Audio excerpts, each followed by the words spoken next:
siap untuk beribadah kepada Tuhan? Siap dong. Rindu ya untuk beribadah sama Tuhan? Oke. Nah, sekarang ada Kak Pinkan, Ya. ada Kak Keti, dan ada Kak Ganda yang akan memimpin kalian untuk beribadah kepada Tuhan. Siap adik-adik? Siap dong. Oke. Adik-adik, sebelum kita menyembah Tuhan, memuji Tuhan, terlebih dahulu kita berdoa ya. Lipat tanganmu, tutup matamu, kita satu dalam doa. Bapa yang baik, kami bersyukur berterima kasih buat hari ini Tuhan. Kesempatan yang indah yang Tuhan berikan buat kami untuk kami boleh datang ke hadapan Tuhan. Kami rindu untuk memuji, menyembah, memuliakan Engkau Bapa di dalam roh dan kebenaran yang daripada Tuhan. Berkati ibadah kami pada hari ini Bapa, dari awal, pertengahan sampai akhirnya. Biar nama Tuhan saja terus yang kami tinggikan dan kami muliakan. Dan Engkau diberkati Bapa melalui pujian dan penyembahan kami. Terima kasih Bapa, terima kasih Yesus, terima kasih Roh Kudus. Kami sudah berdoa mengucap syukur kepadamu. Adik-adik yang rindu beribadah, sama-sama katakan amin. Siapa yang mau memuji Tuhan? Angkat tangan. Oke, yuk kita angkat lagu pujian kita. Dengar dia panggil nama saya.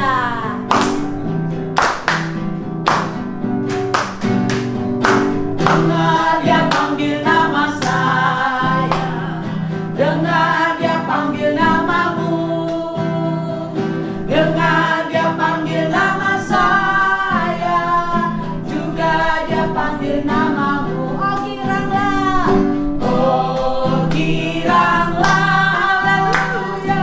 Oh giranglah,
Tuhan panggil, ada Saya. Amin, amin. Ya adik-adik, kita akan masuk dalam firman Tuhan. Dan kakak harap kalian sudah mempersiapkan hatimu untuk benar-benar dan sungguh-sungguh mendengarkan firman Tuhan. Mari kita siapkan hati kita untuk dengarkan firman Tuhan. Dan sebelum kita dengar firman Tuhan, kita mau nyanyikan penyembahan kita, bahwa bersama malaikat di surga kita menaikkan pujian dan penyembahan bagi Tuhan.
Hallelujah.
Tuhan. Cantik. Di masa yang katanya orang bagaimana itu pandemi, tapi kita harus bersyukur. Iya. Ih, Kak Teti, kita mau main apa ya hari ini? Kita main apa ya? Tapi tunggu Kak Ganda dulu Kak. Iya, ya. Udah janjian? Ya. Ya. Kak Teti. Oh, Kak Pinka gimana ya? Aduh. Itu kan kelihatan juga. Tadi Kak di jalan mati lampu. Terus saya balik beli lilin deh. Kak, ini lilinnya Kak.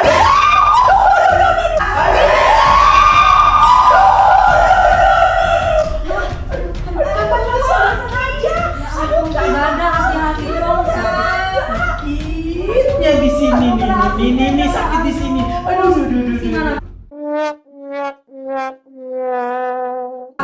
Maaf ya Kak. Jangan, aku nggak mau. Tapi begini ya, api yang segini aja bikin sakit. Panas ya Kak? Panas Kalau Kak? api yang lain yang itu gimana ya? Api apa itu? Api neraka. Ih. Aduh, gimana tuh? Aduh. Itu nggak bisa dipadamkan loh Kak. Nggak Oh, bisa ya? selama-lamanya. Ya, kata firman Tuhan apa tentang api neraka ya? Iya. Kita dengarkan aja kali ya Kak. Iya. Tapi sebelumnya iya. kita berdoa dulu kali ya. Iya. Iya. Oke. Tuhan Yesus, sebentar kami mau belajar firman Tuhan tentang api yang tak pernah padam itu, yaitu api neraka. Tuhan, kami anak-anak-Mu yang masih kecil, tanamkan kebenaran bahwa kami tidak mau kena api itu Tuhan. Biar Tuhan Yesus tolong kami semua, beri pengertian. Berkati Kak Teti yang akan bercerita tentang firman-Mu. Dalam nama Tuhan Yesus, haleluya, amin. Amin. Anak-anak siap ya? Kita akan dengarkan firman Tuhan. Shalom adik-adik. Apa kabarnya? Kakak berharap adik-adik semua dalam keadaan sehat ya. Sekarang waktunya adik-adik mendengarkan firman Tuhan. Siapkan Alkitabnya, duduk yang rapi, dan berjanji untuk mendengarkan firman Tuhan dengan sungguh-sungguh. Karena kakak akan menceritakan firman Tuhan yang sangat-sangat penting untuk adik-adik ketahui.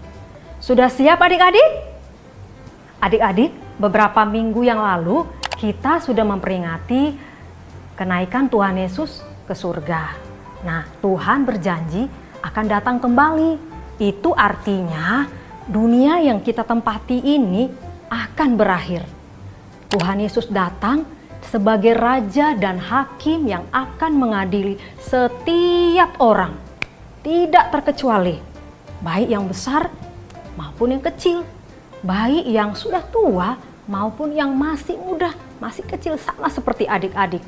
Semua kita akan diadili dan dihakimi menurut perbuatan kita masing-masing. Nah adik-adik, ada seorang yang pernah menyaksikan bagaimana peristiwa ini terjadi. Oleh karena itu dia menuliskannya dalam kitab Wahyu. Nama orang ini adalah Yohanes, dia adalah salah satu murid Tuhan Yesus. Nah adik-adik, untuk lebih jelasnya, yuk adik-adik buka Alkitabnya di kitab Wahyu 20 ayat 11 sampai dengan 15. Kita akan baca sama-sama adik-adik dengan perlahan-lahan supaya adik-adik mengerti apa yang terkandung di dalam ayat firman Tuhan ini. Yuk, 2, 3, ya. Lalu aku melihat suatu tahta putih yang besar dan dia yang duduk di atasnya. Dari hadapannya lenyaplah bumi dan langit dan tidak ditemukan lagi tempatnya.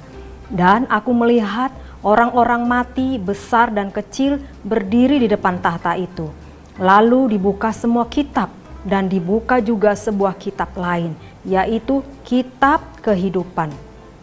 Dan orang-orang mati dihakimi menurut perbuatan mereka berdasarkan apa yang ada tertulis di dalam kitab-kitab itu.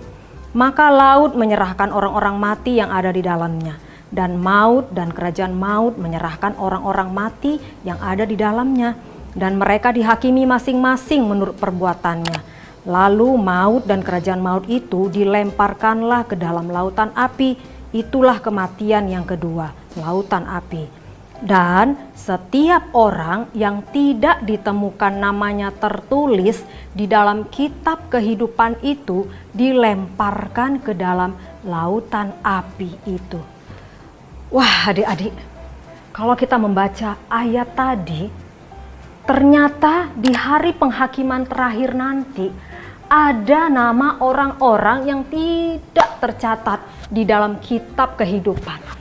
Itu artinya orang itu akan dilemparkan ke dalam lautan api, yaitu neraka. Untuk berapa lama adik-adik? Bukan untuk sementara, tetapi selama-lamanya.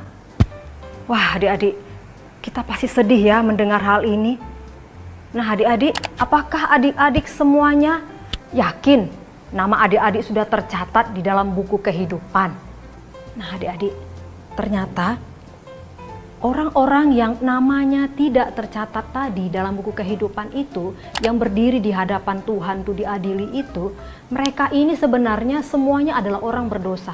Sama seperti kita orang berdosa, karena tidak ada satu orang pun manusia di dunia ini yang tidak pernah berdosa. Karena semua orang telah berdosa dan telah kehilangan kemuliaan Allah. Dan upah dosa itu adalah maut, hukuman kekal selama-lamanya di neraka nanti. Nah adik-adik, bagaimana perasaan kalian seandainya nama adik-adik tidak tercatat di dalam buku kehidupan?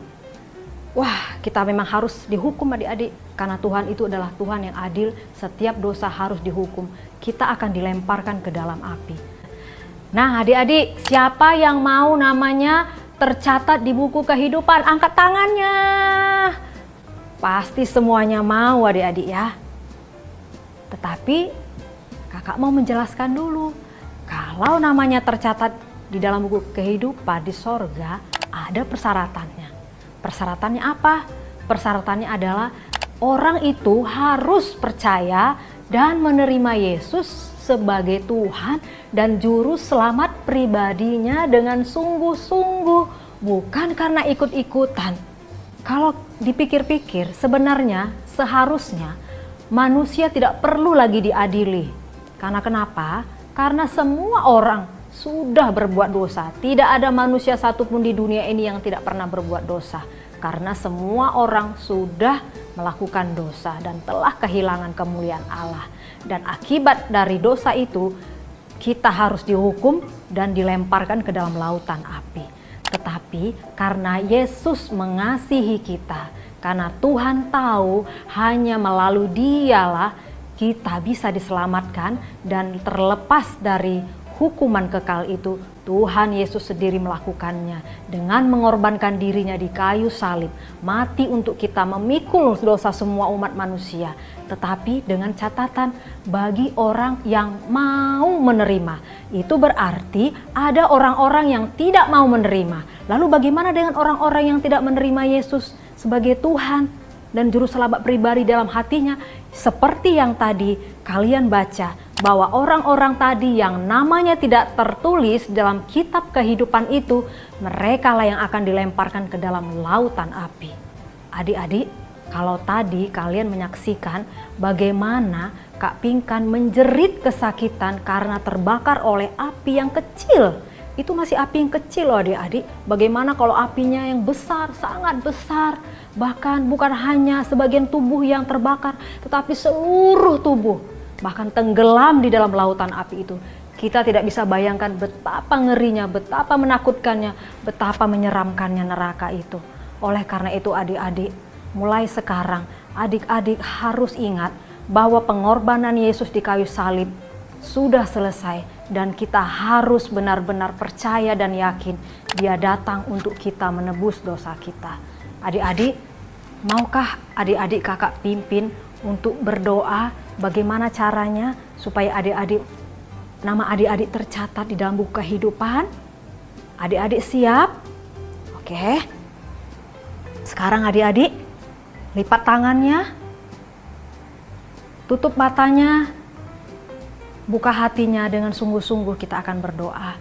Adik-adik yakinkan bahwa adik-adik dijamah oleh Tuhan, supaya adik-adik mengerti bahwa pengorbanan Yesus itu mahal, karena dengan nyawanya lah kita dapat diselamatkan. Kakak akan berdoa, adik-adik akan mengikuti apa yang kakak ucapkan. Dan imani itu jadi dalam hidup adik-adik. Ulangi apa yang kakak katakan. Tuhan Yesus, aku datang kepadamu. Saat ini aku menyadari bahwa aku orang berdosa. Dan karena dosa itu, aku akan dihukum. Tetapi sekarang aku mengerti bahwa hanya Engkaulah satu-satunya yang dapat menyelamatkan aku. Terima kasih Tuhan, mulai hari ini aku mau Engkau hidup di dalam hatiku dan bekerja di dalam kehidupanku. Kuserahkan hidupku ke dalam tangan-Mu Tuhan. Terima kasih Yesus sudah menjadi Tuhan dan Juru Selamat pribadiku. Haleluya, amin. Nah adik-adik, kalau adik-adik tadi sudah berdoa, adik-adik harus yakin bahwa Yesus adalah Tuhan dan Juru Selamat kalian pribadi. Nah adik-adik, seperti biasanya kita ada ayat hafalan. Adik-adik buka ya, di Kisah Para Rasul 4 ayat 12. Ini untuk meyakinkan adik-adik bahwa hanya Yesus satu-satunya yang dapat menyelamatkan kita dari hukuman kekal. Itu menjadi ayat hafalan kita ya adik-adik. Kisah Para Rasul 4 ayat 12 kakak bacakan. Dan keselamatan tidak ada di dalam siapapun juga, selain di dalam Dia. Sebab di bawah kolong langit ini tidak ada nama lain yang diberikan kepada manusia yang olehnya kita dapat diselamatkan. Nanti adik-adik seperti biasanya kirim di nomor ini adik-adik ya. Dan ingat satu hal adik-adik, buku kehidupan yang ada di sorga masih mencatat nama-nama orang yang akan diselamatkan. Karena kita tidak mau teman-teman kita atau saudara kita akan masuk ke dalam api neraka. Oleh karena itu, saksikan berita Injil ini kepada mereka. Hanya Yesuslah jalan keselamatan. Hanya Yesus yang sanggup melepaskan kita dari hukuman kekal. Baik adik-adik, sampai di sini firman Tuhan, lipat tangannya kita akan berdoa. Bapa, terima kasih, kami bersyukur kalau pada hari ini kami sudah mendengarkan kebenaran firman-Mu. Kami percaya Tuhan bahwa firman-Mu memerdekakan kami, membuat kami mengerti, menyadari kami betapa kami membutuhkan Engkau di dalam hidup ini. Oleh karena itu Tuhan, bekerjalah Engkau di dalam hidup kami. Roh Kudus, urapi setiap kami agar kami mampu menjadi saksi-Mu bagi orang-orang yang ada di sekitar kami, untuk kami boleh menyampaikan kabar baik, keselamatan kepada mereka. Terima kasih Yesus, terima kasih Roh Kudus, Engkau sudah mengurapi kami semuanya dalam ibadah kami dari awal, pertengahan hingga akhirnya. Terima kasih Yesus, segala pujian dan syukur bagi-Mu. Haleluya, amin. Selamat hari Minggu, Tuhan Yesus memberkati. Nah, adik-adik, sekarang tiba saatnya untuk mengumumkan pemenang ayat hafalan minggu lalu. Siapa saja ya pemenangnya? Ada Zevanya Adelia Putri. Hai kakak, nama saya Zevanya Adelia Putri, kelas 1. Aku mau ayat hafalan Lukas 22 ayat 30. Bahwa kamu akan makan dan minum semeja dengan aku di dalam kerjaanku. Terima kasih kakak-kakak, terus berkati. Ada Christian Gerald. Shalom kakak-kakak Joykid. Nama saya Christian Gerald. Ayat hafalan minggu ini adalah Lukas 22 ayat 30a. Bahwa kamu akan makan dan minum semeja dengan aku di dalam kerajaanku. Dadah, terima kasih, Tuhan Yesus memberkati. Ada Endamia. Shalom kakak-kakak Joykid, saya Endemia dari kelas 5. Tugas minggu lalu adalah ayat hafalan, yaitu Lukas 22 ayat 30a, yang berisi, bahwa kamu akan makan dan minum semeja dengan aku di dalam kerajaanku. Terima kasih, God bless you. Dan ada Brian Tristan. Halo kakak-kakak Joy Kids, saya Brian dan ayat hafalan minggu ini adalah Lukas 22 ayat 30a, bahwa kamu akan makan dan minum semeja dengan aku di dalam kerajaanku. Terima kasih. Selamat ya bagi semua adik yang sudah menang. Dan bagi yang belum menang, tetap kakak ingatkan, jangan patah semangat. Coba lagi. Tuhan Yesus memberkati.